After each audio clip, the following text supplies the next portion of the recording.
La matinée, on la conçoit aujourd'hui comme, je l'espère, pédagogique et opérationnelle. Pédagogique parce que notre idée, l'objectif, c'est d'essayer de remettre un petit peu en perspective la médiation préalable obligatoire sous sa forme expérimentale dans les Landes pour mieux la comprendre. La médiation, c'est quoi ? Et puis, opérationnel, ça c'est la partie pédagogique, et la partie opérationnelle, c'est comment ça marche.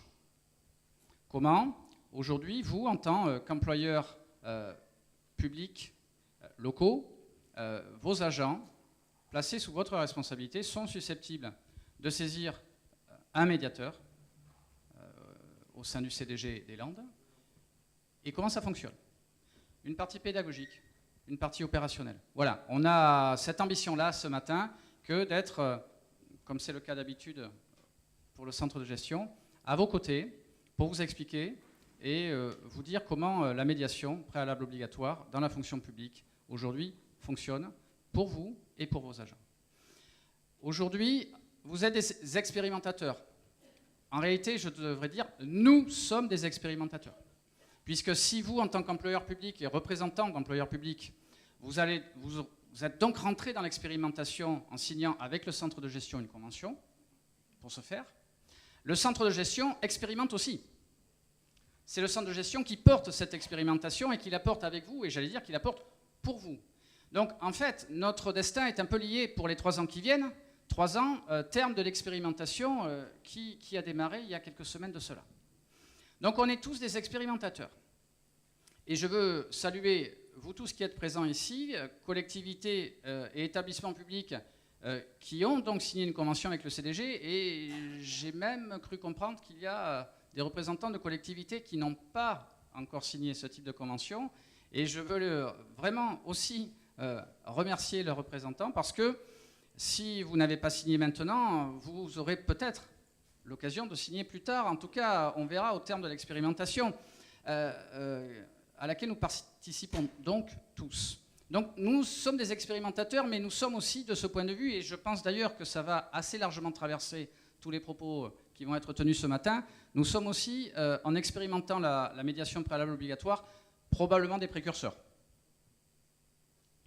Nous sommes aussi probablement des précurseurs parce que si on pouvait peut-être, je parle notamment sous l'autorité de Monsieur le Président du tribunal administratif, faire un pari en ce début d'expérimentation, c'est qu'au terme de l'expérimentation, la médiation préalable obligatoire continuera.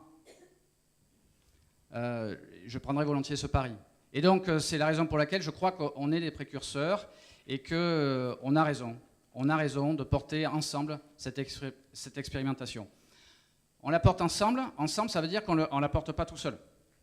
Et Monsieur le Président l'a évoqué, nous avons à nos côtés ce matin l'ensemble des acteurs qui, de près ou de loin, parfois de très très près, vont nous aider à assurer la mise en œuvre de cette expérimentation.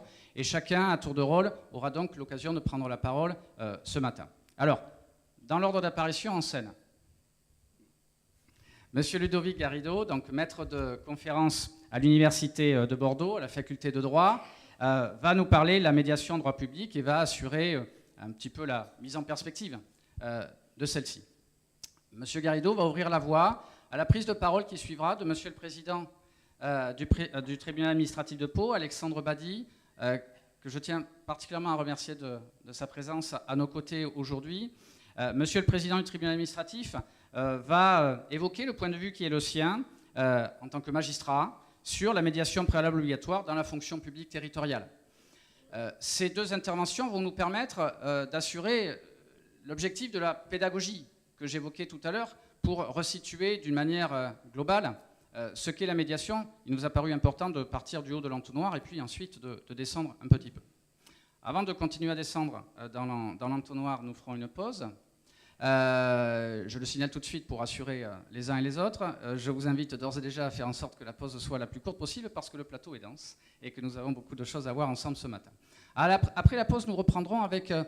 Rémi Lemeter, qui représente, comme le Président l'a dit, la CARBILEB. Alors la CARBILEB, c'est la Chambre d'arbitrage et de règlement négocié des litiges économiques en Béarn. Voilà ce que veut dire l'acronyme CARBILEB. Monsieur Lemeter, donc, qui est administrateur de cette entité, va nous faire un tour d'horizon de la médiation, mais pas forcément, justement, et c'est ça qui est intéressant, voilà, de la médiation ciblée sur la fonction publique territoriale, mais de la médiation dans son ensemble, pour encore aller un peu plus loin, pour bien comprendre ce qu'est le principe même de la médiation, parce que le principe d'une médiation dans la fonction publique est peu ou prou le même que celui qui s'applique dans d'autres matières, et monsieur Lemeter nous en fera part. Et ensuite, nous parlerons vraiment de la médiation dans la fonction publique, telle que nous allons donc l'expérimenter ensemble. Pour ce faire, nous avons donc deux intervenants, monsieur Alain Roy, médiateur judiciaire près la Cour d'appel de Bordeaux, près la Cour d'appel de Pau, délégué régional Aquitaine de l'Association nationale des médiateurs et médiateur du Centre de gestion des Landes. Et nous avons Dominique Savary, dois-je le représenter? Dominique qui nous fait l'amitié d'être à nos côtés ce matin et que je veux à ce titre aussi chaleureusement remercier de sa présence. Dominique étant, vous le savez, le président l'a redit, aussi l'un de nos médiateurs. Tous les deux, M. Roy et Dominique, vont nous parler de la médiation préalable obligatoire. Concrètement, comment ça marche et comment, pour notre compte, et Dominique a déjà démarré, sur déjà au moins un dossier, deux dossiers. Comment ça marche? Comment ça marche? Et donc, M. Roy et Dominique vont nous expliquer tout ça. Voilà le programme plus précis et détaillé de la matinée. Je passe tout de suite la parole à M. Garrido, qui va donc nous permettre de rentrer par le haut de l'entonnoir et nous donner l'occasion d'avoir une vision globale, avec évidemment un œil juridique, l'œil du juriste universitaire, qui va nous aider à rentrer dans le sujet. Je veux juste préciser que par ailleurs, et c'est important pour nous, M. Garrido va travailler de près avec le centre de gestion pour nous aider, avec un œil déporté, extérieur et expert, à tirer les enseignements de l'expérimentation.